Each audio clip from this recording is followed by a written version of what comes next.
One of the benefits of reading the Bible today, as opposed to hundreds of years ago, is that it's available in so many languages, which means we can pick it up and read the text for ourselves. We can personally examine and contemplate the words of Scripture. We can consider what they mean in the modern world, and even ask how they apply to our specific situation.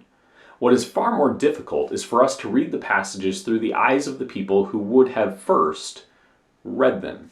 As I read and reread today's excerpt from Ecclesiastes, I find myself asking a lot of questions. Questions that maybe would be more transparent to a person living in Israel at the time of Solomon. Here's chapter 8, verses 1 through 9. Who is like the wise? And who knows the interpretation of a thing? A man's wisdom makes his face shine, and the hardness of his face is changed. I say, keep the king's commands because of God's oath to him. Be not hasty to go from his presence. Do not take your stand in an evil cause, for he does whatever he pleases. For the word of the king is supreme, and who may say to him, what are you doing? Whoever keeps a command will know no evil thing, and the wise heart will know the proper time and the just way. For there is a time and a way for everything, although man's trouble lies heavy on him. For he does not know what is to be. For who can tell him how it will be? No man has power to retain the spirit or power over the day of death. There is no discharge from war, nor will wickedness deliver those who are given to it. All this I observed while applying my heart to all that is done under the sun, when man had power over man to his hurt. The questions I find myself asking: what if the king is bad? Does this passage only apply to the nation of Israel? Well, it seems obvious that we should not take our stand in an evil cause, especially given the king's ability to do what he pleases. What about taking our stand in a just cause? I think it's safe to say we've all had political figures that we disagree with, people who have worked to put themselves into positions of authority over the people of our time.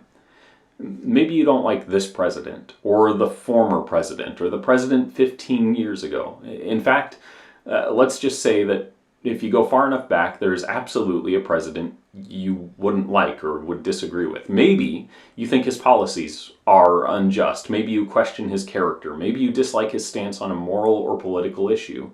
Are you called to stand in support of a political leader by this passage?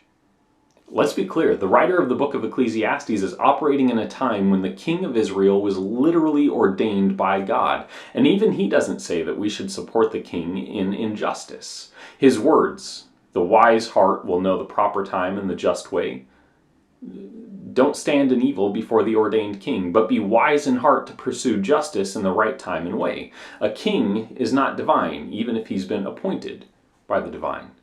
To apply some context for today, America doesn't have a divinely appointed king, but Christians do, and our king is not only divinely appointed, he is divine.